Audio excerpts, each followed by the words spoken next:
Welcome to the Lipoedema podcast, hosted by Shell and Tiana.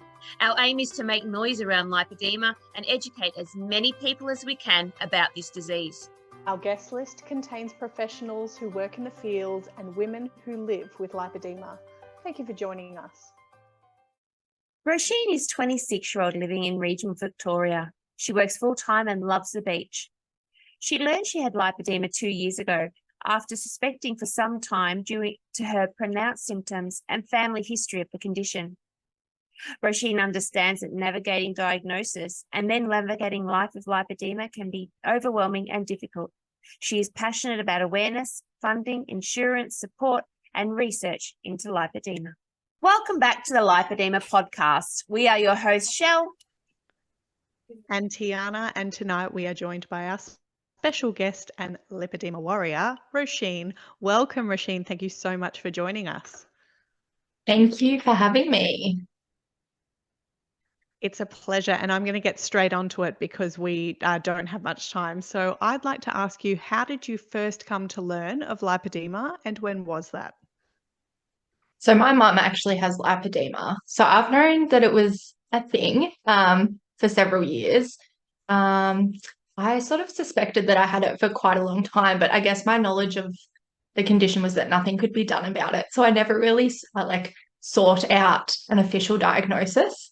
So I was really only diagnosed about 18 months ago. So I'm 26. So it was a little bit later. Like, I knew that I had had it for quite some time, but that's only because my mum has it. So lucky in some regard, because I know how difficult it is to even get any sort of information to begin with. So, yeah.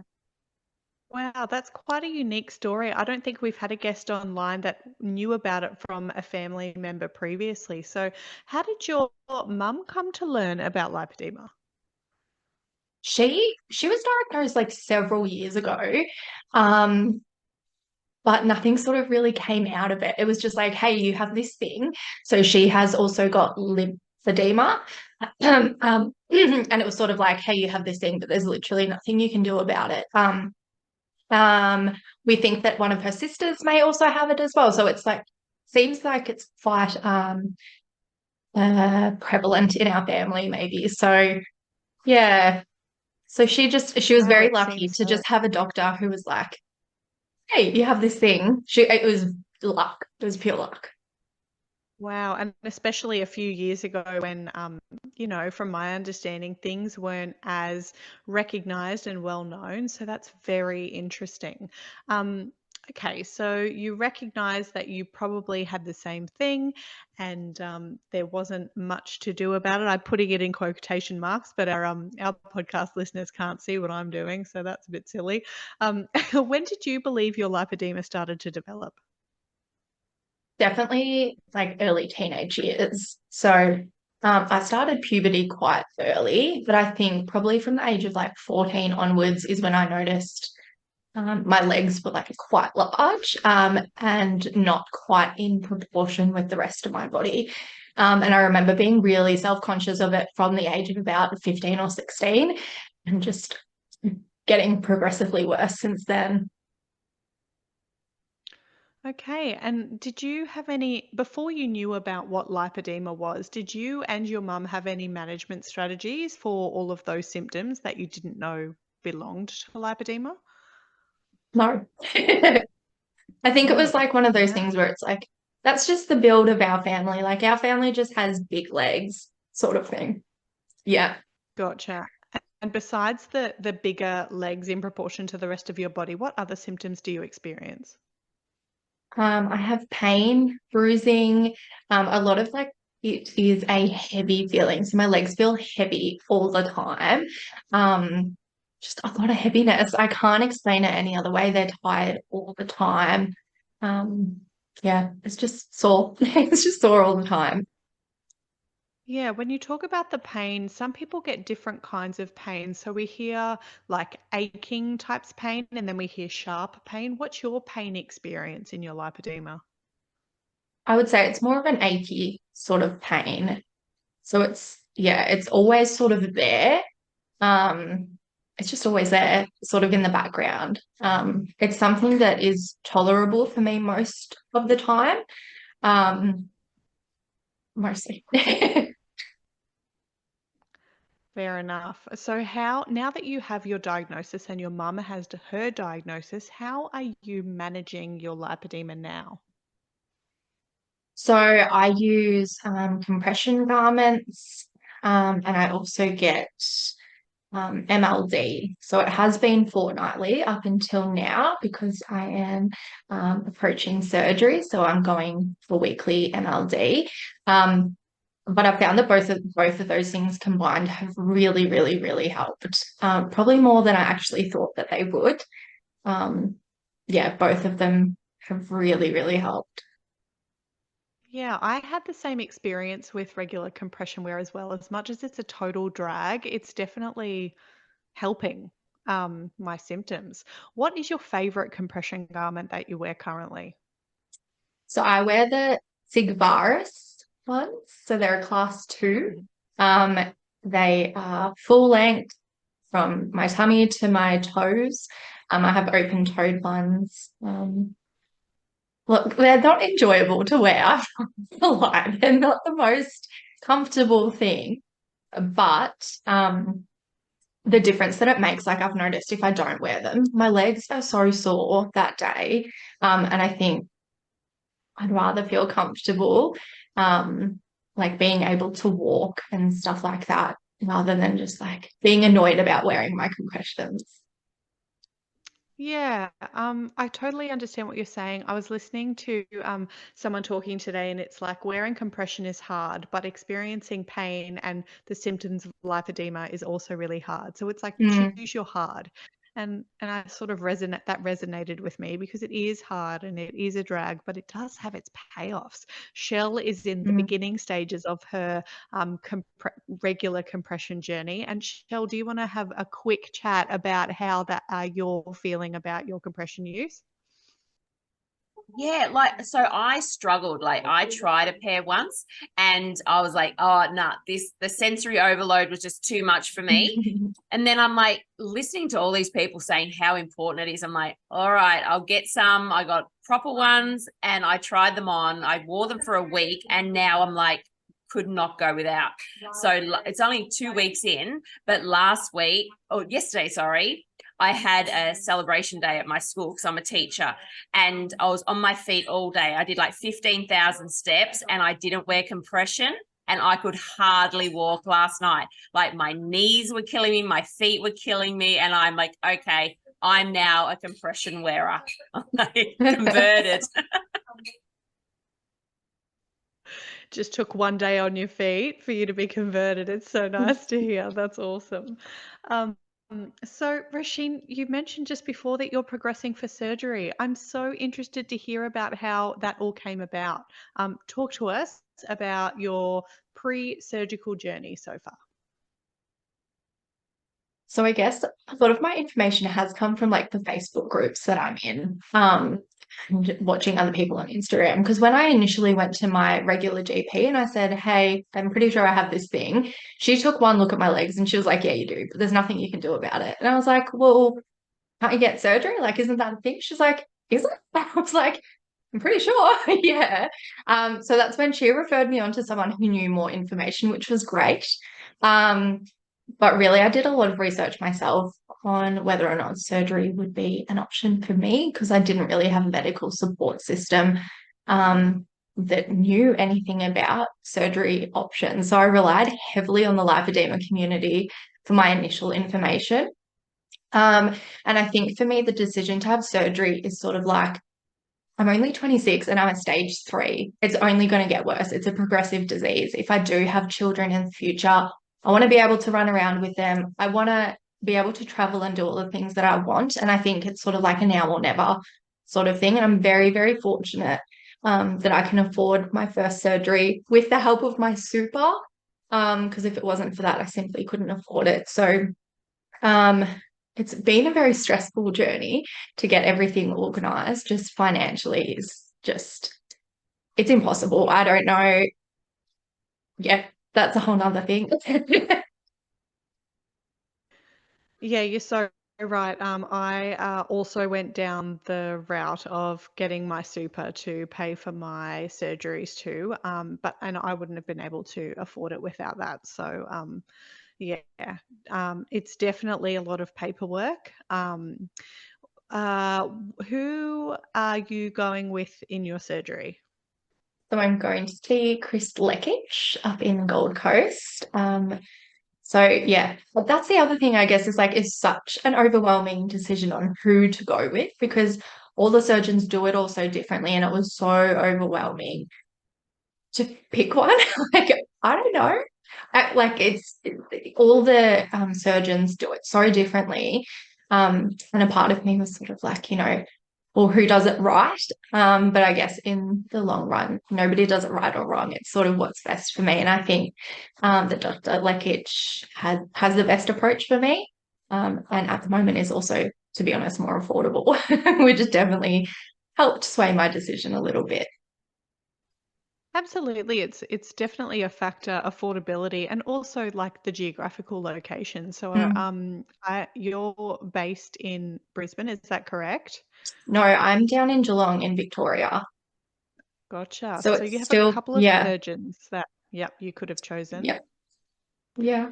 All right. And Dr. Lekic does water-assisted lipedema extraction surgery, and he's not cosmetically focused. So that's very different to some of the surgeons that they have in Victoria. Talk to us about why you felt Dr. Lekic was the best approach for you. I think I just want to get it out.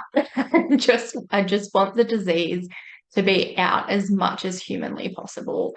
I'm not super focused on the aesthetic of my legs. Like I'd love to have lovely, perfect legs, as I'm sure everyone would. But like I was speaking about before, there's a lot that I want to get out of my life, and I'm not going to achieve that just with aesthetics. So actually having a surgeon that will hopefully get as much removed as possible was the most important part for me. Um, we'll see. We'll see what my legs look like. I guess in the future, if I need a revision or I need skin removal, I'll deal with that when it comes. But I think for now, I just want to feel good and be able to live my life how I want to. We'll see. Yeah, and you so deserve that too. Talking about your surgery, I understand that you have a very strong supportive community around you, and they actually set up a GoFundMe page for you, which is so amazing to try and get you to the surgical point. Now, I know you're using your super for this surgery, but talk to me about that GoFundMe page and your amazing community. Mm, so probably get a bit emotional. So sorry. My very lovely friend Chloe. So we've been friends for a long time, 12 years or something like that. Very, very long time. So I guess she's seen the struggle and like the progression of it as well. She understands my financial situation. And I think that she just wanted the best outcome for me. So yes, I'm very, very lucky to have the people that I have in my life. And I know some of the donations have come from people who I don't even know, which is even more amazing. Yeah, I'm very, very lucky to have all these lovely people. And that money that like I have gotten, you know, that would essentially pay for like 6 months of MLD for me if I broke it up like that, which is huge because it's going to be something that's ongoing forever. So yeah, it's amazing. It sure is. Like, what a great community. And I think that's what we're trying to build here as well. Like, we're just trying to build the understanding in that community. And I've had so many people reach out to me and say, even though they don't have lipedema, they know someone who does, and now they feel more confident to talk to them about that and be that sounding board. So there's so many ways that we can support each other and how people can support us, which is, yeah, I love that. Um, we also saw you on Channel 7 earlier this year raising awareness for lipedema. So how did that opportunity come about? So that essentially came from the GoFundMe. So yeah, GoFundMe happened and then Channel 7 got hold of it and were like, hey, this is interesting. Let's have you on. And that's it. it's exactly how it happened. So it was very exciting. So they just reached out to you from the GoFundMe page. Essentially, yeah. Wow. So I had someone like from GoFundMe who helped like navigate the whole sort of thing. Because again, he was like, hey, you're like, we really want to help you reach your goal. So let me help you navigate this media sort of thing, which I'm so grateful for because I have no idea what I was doing. But yeah, very cool. And I think from that Channel 7, I had a lot of messages on Instagram and that sort of thing of people who had somehow found me and reached out and said like, hey, I think I have this thing, or I do have this thing. This is amazing. So I think I'd like to think that it's definitely helped advertise it for people who do have it or maybe think that they do have it, because it's so important to have that awareness. That's it. The media is where we're going to get the message out there. Speaking of the media, were you part of a photo shoot for Lipoedema Surgical Solutions? Because I'm sure I've seen your face on a billboard every time I drive down the Gold Coast Highway. Would that be you? Well, can you take a photo of it? Because all my friends are like, hey, I've seen you on a billboard and I still haven't seen it. Okay, Please this take a photo. weekend I'm doing it. I'm doing it for you. Because Yes, that is me. before I even knew about lipedema, like I drive past that and I didn't even realize that what it was or and it's like right down the road from my house. That's so funny. I did, yes. So that photo shoot was part of Lipoedema Surgical Solutions. And that was done earlier this year to raise awareness for the condition. Yeah, it was very cool. So I think there was 12 ladies with lipedema. We all met in Melbourne, had a photo shoot, got all glammed up. It was very exciting. But yeah, so I hope that has brought awareness. You're now the poster child, right? Cool. The poster child of it's very cool. So, what are the best treatments like that you use so far? Like, I know you're getting ready for surgery, but what has had the most impact for you? I think the compressions. I think above anything else, I think the compressions has had the most impact. Again, it's so hard to wear them every day. It's a real struggle. And they get uncomfy if they come down a little bit or they fold it over. Like it sucks. But ultimately, I think it has made the biggest difference to me. And I know they're expensive. I totally know that.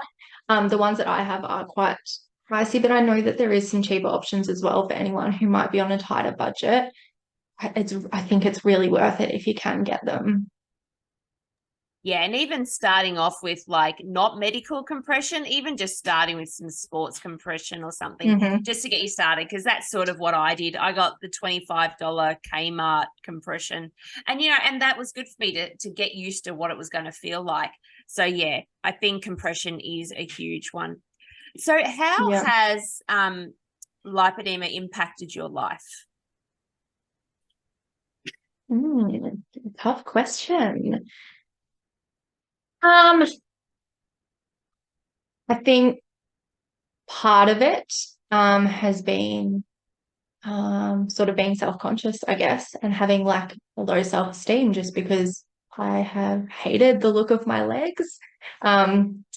Like my legs and other parts of my body, but legs are the primary concern. So I guess I've just always been so self-conscious, never ever wore dresses or anything like that. And it's taken me a really long time to get up to that level of self-confidence where I can.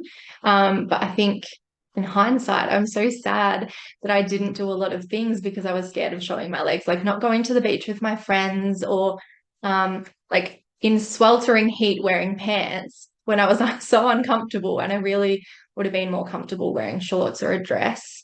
I think that's something that I've sort of mostly overcome now. But in hindsight, I really regret it because I think I missed out on a lot. And I feel like I do miss out on a lot now. So I guess just doing things like my partner is very active and a lot of my friends love going on hikes and things like that. And I just can't do it. I can't stay up to that level. I just can't do it. And I guess that makes me sad sometimes, because I want to do these things and I physically cannot because of lipedema. Yeah. Yeah, I think that's with a lot of us, the bigger impact, it's not always the physically not able to do things, but the mentally not wanting to put our bodies into that situation, like not wanting to take, have your bathers at the beach and things like that, and missing out on those moments, making those memories. But hey, you're still in your 20s, so you've got a long way to go. How many surgeries do you require? So I need 4 on my legs, and then additional on my arms, my tummy, and my hips and bum. So what is that? So maybe 7-ish, approximately. Okay. And how do they, do you get to choose what order they happen in, or has the surgeon told you how it has to happen? Yeah. So I did chat to him about this. I said, like, what do I do first? And he said, do whatever you want. He wasn't too concerned about my arms because they're not as far progressed as other areas. So he said, it's up to you, but maybe start on your legs or something, which I am choosing to do because I feel like it impacts my mobility the most. So the first 4 will definitely be the legs, and then everything else will follow. Okay, because I know Tiana's having 2 leg surgeries, so she's going to have her lowers and then her uppers. So, but because of your progression, is that why there's more surgeries? So I'm just trying to understand the surgical side of things. Yeah, no, exactly. That's exactly why. So because it is so far progressed, so they'll do 2 on the lower legs and 2 on the upper legs. Okay, wow. And have you got, because you're traveling from Geelong, so that's a big way to travel. Have you got someone coming with you to support you? Yes. So my partner will come. He'll be with me all that week. And then he's also very luckily been able to take the following week off as well, just so I have someone when I come back home. Yeah. So 24-hour support for the first couple of weeks. Hopefully I don't need it too much, but we'll see. Did you want to add in anything about surgery, the recovery side of things? Just when you said, Shell, that you Roisin, that you need that 24-hour care, it's even if you are capable of doing things, which you are when you put your mind to it, it's that security that you have someone to support you in case what you feel like you can do in your brain, you can't do in your body, because especially if you start with lower legs, Roisin, your mobility is very severely affected for you feel like the Tin Man, if I can say. When you get up from your chair, everything is so stiff and sore, and it sort of takes a few strides to get moving, and sometimes that can dismay you from getting moving, or you're just so slow to do things. You're like, "Oh, it'd be better if somebody else could just do it. Like, get me a drink of water. It takes 10 minutes to get to the sink. So somebody else can do that for me, and I'll just take a shuffle around the dining table." So even if you can physically do something, it's just so good for your mental health to have that person around you, because it's an emotional roller coaster as well. And the fact that your partner can be there for you, like the best person in the world, your person to be there for you, for that support person, is great. Yeah. And so we spoke before, so I'm just going back through my head, things that I wanted to ask. Is your mum looking at going down the surgery route? Like, how's mum, now that you've decided to do surgery, has anyone else in your family decided to do it as well? No, not to my knowledge. So my mum is in a very different sort of area of her life, stage of her life, I guess. So she's has some other health things that need to be addressed, and to be honest, it's just not really a priority. I guess again financially, like who has that sort of money? And like, so she's obviously a lot older than me. She's nearing retirement age. So her super, I guess, she sort of needs to keep as much of that as she can. Whereas for me, I can make extra contributions for the next however long. But she doesn't really have that luxury. So at the moment, I don't think that it's anything that anyone is looking to do. I guess there's a lot of reasons for that. Yeah, when you're talking about the financial burden, especially coming out of your super, I was doing the maths in my head, and I'm like, I've been in the workforce for 15 years and I have another 30 years in the workforce to go, and how depressing. But also, that means that I can supplement what I've, you know, lost in my super. So as depressing it is to think I've got another 30 plus years in the workforce, it kind of it gave me that edge to get it happening. And because you're so young, Roisin, you're in the same position and you can make extra contributions, which is always a good thing. I'm curious to know, what are you hoping to gain from getting past your surgical journey? So what are you looking forward to in your life after you've had all your surgery? Another emotional question. I think I'm just excited to not have to worry about being in pain and being tired all the time and just be able to do whatever I want whenever I want it. Um, for me, because I need so many surgeries, it's going to be a very long journey. I'm excited to have like that financial freedom again, and not have all my savings essentially going into surgery funds and just being able to live however I want and literally do whatever I want. I'm very excited for that. And I guess because we live with this, we don't know what it's like to live without it. So it's like that we know things are going to get better, but what's that actually feel like? That's the crazy thing for me. I'm like, oh, because I do a lot of adventure and I try and do as much as I can. But to think, oh, if I didn't have this heaviness and this body that doesn't really want to move with the agility I want it to, what more could I do? No, that's such a good point. 100%. Because, yeah, I don't know life without it, really. So, yeah, good point.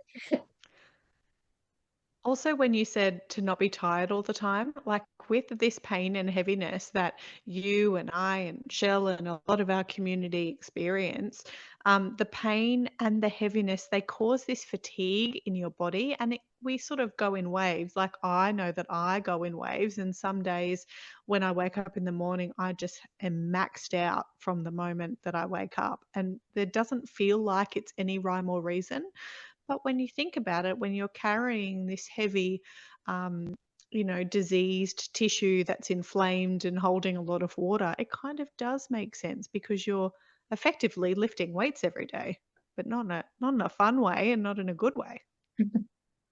That's true. That is true. That's a good point. And it's also impacting your lymphatic system. So you've got all these toxins and things that can't escape your body. You're carrying them around as well, which I think that's why compression is just so good. Like I know when I first started wearing compression, like a couple of weeks ago, I was going to the toilet quite a lot with all the all the lymphatic fluids going around and getting where they needed to go. Anna, do you want to ask the last question today? Yeah, I would love to, but I'm going to hijack for one more second because we did ask you, Roisin, about the order of your surgeries, and we didn't quite mention if you have decided which one, like what area you wanted to go with first. Do you know, or are you still thinking about that? I'll have lower legs done first. I know that. I don't know about what comes next. I've been thinking about it a lot, but I think I need to get this over and done with first. So first, I'll do my lower legs, just because I feel like they impact my mobility, a lot because there's a lot there. And that's probably, to be honest, the most self-conscious, probably most self-conscious about my lower legs. So if I can get those done first, and then finish off the rest of my legs, And then, yeah, we'll see what else. Amazing. And when you said before that your lower legs will take 2 surgeries, so is that back of your lower legs and then front of your lower legs? Now, I'm actually not sure, which I probably should have confirmed this with the surgeon. So I'm having another catch up here with him in a few weeks. That's definitely a question that I'm going to ask because mostly for me it's impacting like the insides of my legs. So like the outer side is not as impacted. So I am curious if maybe he will or can do sort of like insides first rather than front and backs. I'm not sure. Not sure. And have you met with your surgeon in person yet, Dr. Lekic in person, or has this all been virtually so far? I have met him once. So in August, I had my first face-to-face. So that's when he did all the testing. So he tests for the hole in your heart, and your veins and all of that. And he confirmed that I should be good to go for surgery in November. So I'll catch up with him again when he's in Melbourne in October, just so he can confirm that everything's all good. Yeah, but it's all sort of happened very quickly, I guess, because I had, the Zoom consults and then a telehealth and then met him. It does feel like it's happened very quickly. Yeah, it's funny when you decide on a trajectory how the universe sort of makes it happen, and lipedema surgical solutions sure do make it pretty easy to get that way. So when were you officially diagnosed? So my regular GP sort of confirmed it about 18 months ago, but then she referred me to someone else who works at like a lymphedema clinic. So she officially diagnosed it only in January this year. I got like an official diagnosis. There you go. So from January to November, that's the quick trajectory on the way to surgery. Amazing. Very good. I'm going to throw to Shell actually to answer to ask the last question because I've just hijacked the last part of this interview. So over to you. That's how it happens when we go to wrap up. We think of all of these things we want to talk about. So, Roisin, if you could go back and give your younger self a pep talk, what would you tell her?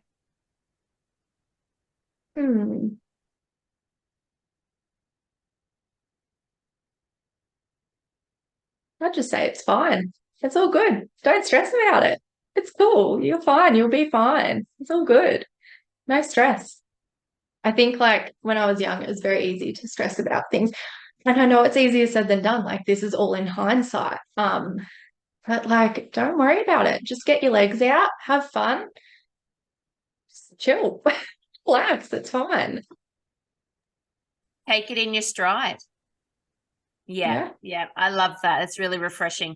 And when I was first diagnosed, cutting back to me again, when I was first diagnosed, my best friend said to me, just chuck on some fake tan, you'll be right. And at the time I was like, oh, you're not listening to me. But then when I thought about it, I'm like, she's so right. Like, just chuck on some fake tan, make yourself feel a bit better, and away you go. So yeah, we just need to make it that simple. It makes the bad days a lot easier when we go, look, it's just a day. It's just a day. Yeah. Well, thank you so much, Roisin. And I am going out this weekend to take that photo for you, and I'm going to send it. I'll post it on our page when I find it. Thank you. And thank you very much for having me. I've really enjoyed this. It's been a good chat. Well, we'll have to chat again after such a your pleasure. surgeries. Thank you so much. For sure. Absolutely. Okay. See you later. Thank you. Take care. Thank you for listening to the Lipoedema podcast. Lipoedema and its symptoms vary from individual to individual. The opinions and advice voiced on this podcast are of a personal nature and used for educational purposes. Please take away from this podcast what resonates with you, and please see your GP or preferred specialist for diagnosis and healthcare. We are Shelley and Tiana from the Lipoedema podcast. Until our next episode, bye for now.